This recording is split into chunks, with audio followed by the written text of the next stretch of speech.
Welcome. I am Sister Who. Today I wanted to address the basic question word of where, which appears within the introduction to this television show, in which I'm standing next to a signpost that says, "You are here." And then I look around because there is nothing to tell me where here is. There's no map, no name, it's just a crossing of a couple paths with a sign that says, "You are here." Well, in a sense, we are wherever we are. So "you are here" is a statement that could apply to every moment of every every moment of every life for every person. The challenge at that point is to figure out where here is.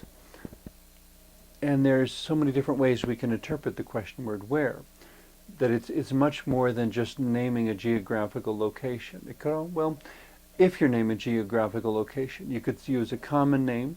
You could use longitude and latitude, which I suspect most people wouldn't understand. I don't know what latitude or longitude I'm at the present time. I just know that I'm within the Denver metro area of Colorado. Someone who does cartography or map making on a regular basis would probably know roughly what longitude and latitude Denver, Colorado is located at. But that's one of the ways that where can be described. But even that shows that there are different ways to describe the geography, because that's where we get back into language. How do we express the question of where am I? Does it mean I want the longitude and latitude? Does it mean I want to know a common name for where I am, the Denver metro area, or something that somebody would recognize? That, of course, depends on who we're talking to. If we're talking to an engineer or a map maker who recognizes longitude and latitude, then giving those numbers would probably mean something. If we're talking to someone who's concerned with weather, we might instead describe where we're located by the things that affect the weather. One of the things about Denver, Colorado, for example, is that we're very close to the mountains, and a lot of the weather systems that pass through here behave strangely because they get to the mountains and sometimes they go over and sometimes they don't. But the mountains being in such close proximity to Denver makes the winds do different things than they would other places, than, for example, somewhere in the middle of Nebraska where everything is very flat. Weather behaves differently. And so when I'm talking to a weatherman and he says, "Where are you?" I would say, well, I'm right where the Arctic winds and the mountains and whatever converge. Obviously, I haven't studied meteorology, and so I don't know what the answer to that question would be. But the point is that you can describe where in so many different ways. And again, it depends on to whom are you talking. What language will you use? If you're talking to someone from a foreign country, you may even have to figure out how you would translate your native language into terms that they would understand. That's a whole nother level. Another way that the question where becomes very pertinent for all of us is the way it can designate a particular moment of a progression. When someone says, for example, "Where are you in your educational process?" You would say, well, I've finished high school and I'm in college, or I'm working on a master's degree, or I've been out of school for 5 years, or something like that. Where has now become a non-physical point within time. It's still a clear sense of where, though, because when the person asks where you are in your educational process and you say, "I'm 6 months away from completing my bachelor's degree," they have a sense, hopefully, of where you are in the process, especially if it's someone who has already accomplished a bachelor's degree for themselves and maybe working on their master's degree. Or maybe it's a professor who has been writing the curriculum for his class, and he knows that particular parts of a curriculum have to be presented at different parts of the educational process, that there are certain things he would teach to a junior in high school that are different from the things he would teach to a freshman in college. And so by asking the question, "Where are you in your educational process?" he gets a sense of what information he could provide that would be helpful to you. That's a very different way of using the question word where. But there are all sorts of other progressions too. Where are you in developing your new family? My spouse and I were married 6 months ago. We hope to adopt or have children somewhere within the next 2 years. Where are you in your career pursuit? Well, I started 6 months ago in a new profession. I'm considered an entry-level worker, or on the other hand, I've been in my current profession for 10 years. I have worked up to the management level and am hoping to purchase my own franchise in a similar line of business within the next 5 years. All of these things, they're progressions in time. They're not geographical places, but they're still things that come to mind when somebody asks, so where are you in whatever process? Where are you in your process? Where are you geographically? Yeah, and there's even more levels beyond that the question word where can still invite as we're communicating with each other, as we're having a relationship with each other. Sometimes there are regional associations. If you go to a gathering of international people, if you were, for example, wandering the halls of the United Nations building in New York City, that if you meet someone who to you looks Asian, and they named, and you might ask, from which country are you? And they would give a name, and perhaps it would be an unfamiliar name to you. And so you might ask, where is that? And they might say, well, it's in Asia, or it's in Africa. Well, that gives you a region to focus on, a broad general category of this is not Scandinavia, this is not North America, this is the continent of Africa, or the continent of Asia, or one of the South Pacific islands. It gives you a region of the world to answer the question. It's very, very broad, though, because, of course, within that area are as many different kinds of people as there are in any other place. I don't know if there's anyone, for example, who I would pick to say, this one person represents the United States of America, maybe in an official capacity, but as the embodiment of what America means. I don't know if there is a single answer to that. To say, where are you in the spectrum of what Americans are like? Well, I'm a little of this and I'm a little of that. Everyone's a unique combination. I don't know if there is a typical American to point to. And so to ask, to have someone say, where are you from? And you say the United States of America, doesn't necessarily tell them anything about what to expect of you. Because you may be a conservative, you may be liberal, you may be a Democrat, you may be a Republican, you may be an immigrant of any race on earth who has nevertheless accomplished American citizenship. How do you answer the question word where in ways that are understandable? Well, as an individual, you might say, I'm an American who believes that, whatever. I am American who is more affluent or less affluent or more politically motivated. Or I'm an American who is very internationally and cross-culturally conscious. That is, I'm an American who understands how America looks from the perspective of people in other countries. I'm an American who understands what other countries' concerns are in terms, because we're moving into an increasingly multicultural global sense of community where it is reasonable to expect that most of us will encounter people from other cultures, other religions, and other parts of the world at some point in our lives. We need to be able to talk to them in a respectful fashion, in a fashion that hopefully will invite collaboration, so that as friends we can work toward common solutions and common goals and a peaceful world in which everyone has legitimate ways to get their needs met. And all this, is the sort of thing that could follow from the question word where. It's a wonderfully multidimensional question word. Another way of looking at it is the demographic association. Demographics refers to characteristics of people. Male, female, perhaps orientation, race, economic class. The town, for example, in which I grew up was basically a working class farming community in the far northern part of the United States. A few months ago, I met a woman from Dallas, Texas, who was black, and it was a very interesting conversation.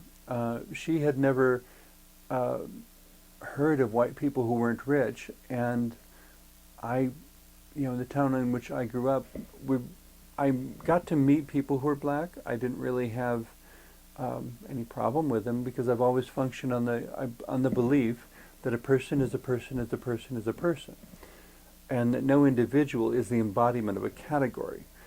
We use categories in speech to give us broad reference and for functionality, but we need to remember that our categorizations and our generalizations are not accurate statements necessarily about the individual to whom we're speaking. So when we meet a new individual, the first thing we have to find out is, where are you on the spectrum of, how typical or atypical are you in relation to what is commonly believed about this particular category? Well, I got to explain to her what a predominantly white working class town in the far northern United States is like. And to her it was all new information. She'd never heard of white people who lived like that. And but it was a very friendly exchange of open, honest information. She would ask questions and I would ask questions, and we got to learn a lot about each other because neither one of us was entering the conversation with a presumption that we knew who the other person was already, simply on the basis of what color of skin we each had. Rather, we were saying, where are you on the spectrum? Are you more like the stereotype, or are you more the exception? The stereotypes happen because, well, my personal opinion, a stereotype happens when somebody has an experience with someone and the only thing they know about them is this one obvious characteristic. And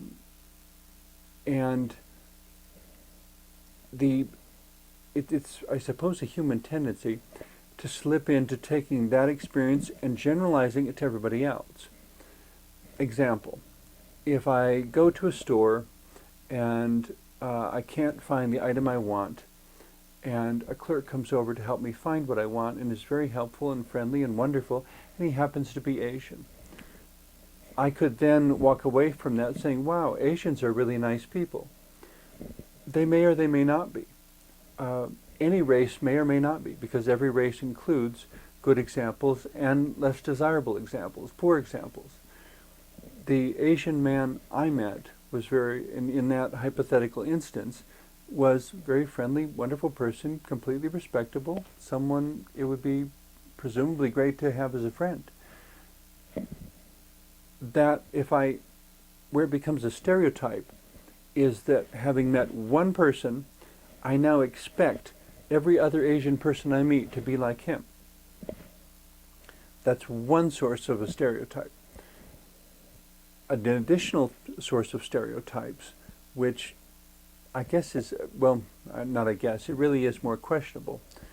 Questionable in the sense that things need to be questioned, not that they need to be derided, not that they need to be devalued and rejected, but that they need to be questioned. To question something is not to say it's bad, but to say, what is it?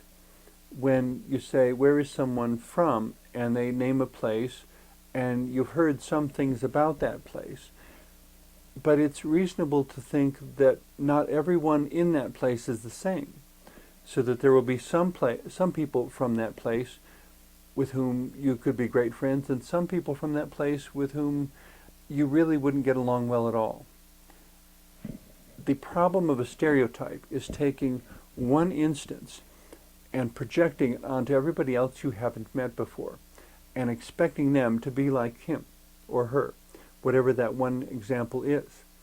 And so suddenly we have this stereotype floating out there that is based on projection, not actual experience or observation. The problem, therefore, with prejudice or with stereotypes is that it keeps us from seeing who the individual in front of us really is. They may have some things in common with what we've heard, but they may be completely different. And we have to give them the freedom to be completely different, or we'll miss the best part of what they have to offer. Stereotypes happen at least once. What makes them negative is when they're projected onto people with whom you have had no experience. Just because the person in front of you and the person you met have one little thing in common. They're, in my hypothetical example, they were both Asians. To expect every other Asian person to be just like the man I met is kind of unrealistic. And that goes for every race. Black, white, Native American, indigenous peoples all over the world, Middle Eastern, whatever. Everyone's an individual. And in order to relate with them collaboratively, we need to judge them by who they are, not just where they're from. The where really, what's helpful from the question word where, is that it tells us what other sorts of questions we could ask in order to get to know this person. We don't have to have the same standard set of questions for everybody, but by each piece of information we receive, we can ask better and better questions and get to know this person more quickly than if we simply had to go down a memorized list of 500 standard questions, because everybody's unique. And our families are also unique, and our cultures are unique. And being from a place, one of the points of commonality is that there may be foods, dances, clothing, ways of thinking about families that are very common within the culture. It doesn't mean everybody from that area believes those things. You may meet an exception who doesn't believe that way at all. I am currently living in Colorado, and yes, there are people who are born, live and die in Colorado and never learned to ski. Just as there are people who are born, live and die in New England and don't eat fish. Just because there's fishing industries along the coast. If I meet somebody from those areas, though, it tells me I can ask the question, oh, you're from Colorado, do you ski? Well, actually I don't. Oh, okay, that's interesting. You're one of the exceptions then. I would imagine that a lot of people in Colorado do ski. It would seem that a lot do. Whether a lot of people ski or not is not the point, however. The conversation you're having is with this individual who has now told you that they don't ski. Okay, were you born in Colorado? Did you move there? If you moved there, what was it about Colorado you really liked that would make you want to live there? Each answer tells me better questions to ask so that I can get to know this person more quickly. And in that conversation, we may just find some wonderful point of potential collaboration. When I was in a conversation with a woman a couple of weeks ago, for example, and we got on the subject of writing, and I mentioned that, yes, I do a lot of writing, and she said, oh, well, I'm a publisher. And I said, well, I'd love to talk to you more. Here's some examples of my writing. Please get back to me. As of this recording, no, I haven't heard from her yet, but I imagine she's a very busy person anyway. Hopefully at some point I will find a publisher who's interested in working with me on a lot of my writing projects, but just an aside. In any case, another way yet, continuing with fleshing out and expanding upon the question where, another way that we can ask where additionally is, where are you in the family lineup, in the birth order? Are you the oldest son, the youngest daughter, the middle child, whatever? Because those things frequently have a strong effect on how we develop. They don't, even having a common effect though, if you got everyone together who was the middle child, everyone together who was the oldest daughter, everyone together who was the oldest son, there would still be an enormous amount of difference between all the people gathered, because while that placement in the order within the family has, I think, a largely defined, it has an effect that some of the effect is sufficiently common that some people have made generalizations about it. Once again, as we said earlier, everyone has the freedom to be the exception. In spite of being the oldest child, I am whatever. The conversation you need to have is with the individual in front of you. So when you say, where are you in the birth order? And they say, well, I'm the youngest of 3, I'm the youngest of 5, I'm the youngest, well, some of my cousins who were growing up in farming families, which we always understood growing up, the reason so many farming families had lots of kids was because that was the free work on the farm. You could have instead of hiring 10 people to work the farm, farming families might have 10 kids. All of my cousins were driving tractors by the time they were age 9, helping my aunt and uncle in the fields and around the farm and so forth, because of course they didn't have to be paid. It was part of the family. But that's why I say, in their case, it would have been the question of, where are you in the family lineup? And they might answer, I'm number 5 of 15. Yes, they had 15 kids. And seemed like they got along fine from what I could tell, but we only got to visit them a couple times a year. In addition to that, though, as the kids grew up, you could also ask, where are you in the transition out of the home? They might be not helping out with chores on the farm so much anymore because they were now in college looking at a future career in architecture, and getting all the training and education for that, which would shift the whole focus of their life in a very different direction from maintaining the family farm. There were always some of my cousins who were thinking in terms of becoming a farmer, as carrying on the family tradition, inheriting the farm and carrying on the business, because it was what they grew up knowing. It was what they grew up knowing. And in that sense, additional education could add to what they knew, but it wasn't like they had to learn it from square one. Like the amusing movie, The Egg and I, in which a couple from the city decide to move out and become chicken farmers and don't know the first thing about it. And of course that's part of what makes the movie so amusing. And in the end everything worked out, but in their case it worked out because, in answer to their question, where, in a sense they were in the wrong place, because they were city people who knew nothing about farming, and they moved out to this small farm to raise chickens and wound up buying a house that was in such massive need of repair. That was the first challenge, because they had never had to fix up a house before. But the thing that made the movie work and that made all their troubles okay in the end was that they had unknowingly chosen to move to a community, to a region where people understood what struggle was, and because everyone understood, everyone helped everyone. And at the end of the movie, when they think they've lost everything in a forest fire, all of the neighbors show up, and everybody donates something, and the couple gets to stay and to carry on and continue and rebuild their lives back again.